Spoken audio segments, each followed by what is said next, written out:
நம்ம பார்க்கக்கூடிய மொபைலோட நேம் என்ன அப்படின்னு பார்த்தீங்கன்னா சாம்சங் கேலக்ஸி A13. இந்த மொபைலில் 4G ரேமு, இன்டர்னல் ஸ்டோரேஜை பார்த்திங்க அப்படின்னா 64GB இன்டர்னல் ஸ்டோரேஜ் கொடுக்குறாங்க. எக்ஸ்பேண்டபிள் மெமரி பார்த்திங்க அப்படின்னா 512GB எக்ஸ்பேண்டபிள் மெமரி கொடுக்குறாங்க.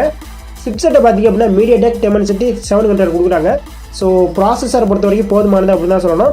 ஓஎஸை பார்த்திங்க அப்படின்னா Android 11 OS தான் பயன்படுத்துகிறாங்க. ஸோ இப்போ புதுசாக லான்ச் பண்ணக்கூடிய எல்லா மொபைலுமே Android 11 OS தான் பயன்படுத்துகிறாங்க. ஸோ ஓஎஸை பொறுத்த வரைக்கும் எந்த ஒரு ப்ராப்ளமும் கிடையாது.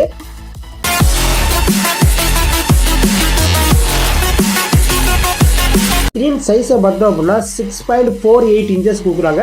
இதே நம்ம சென்டிமீட்டரில் பார்த்தோம் அப்படின்னா 16.46 சென்டிமீட்டர் கொடுக்குறாங்க. ஸ்க்ரீன் ரிசோல்யூஷனை பார்த்தோம் அப்படின்னா 1080x2340 பிக்சல்ஸ் கொடுக்குறாங்க.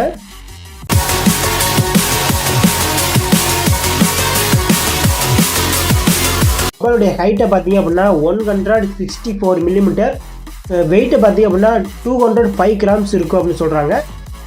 பேட்டரியை பார்த்தீங்க அப்படின்னா 5000 mAh பேட்டரி கொடுக்குறாங்க. வித் 25 watt ஃபாஸ்ட் சார்ஜிங் சப்போர்ட்டோட கொடுக்குறாங்க. மொபைலுடைய பேக் கேமரா பார்த்தீங்க அப்படின்னா 50 MP primary camera, 5 MP ultra wide angle camera, 2 MP depth கேமரான மொத்தம் 3 வகையான கேமராக்கள் கொடுக்குறாங்க. மொபைலுடைய ஃப்ரண்ட் கேமரா அதாவது செல்ஃபி கேமரா பார்த்தீங்க அப்படின்னா ஒரே ஒரு கேமரா மட்டும் தான் தர்றாங்க. 8 MP கேமரா மட்டும்தான் தர்றாங்க.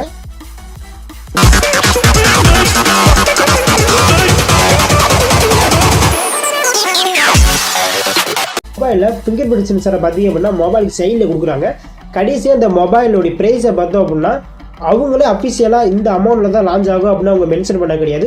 ஸோ இந்த மொபைல் வந்து என்ன அமௌண்ட்டில் லான்ச் ஆகுது அப்படின்னு நம்ம வெயிட் பண்ணி தான் பார்க்கணும்.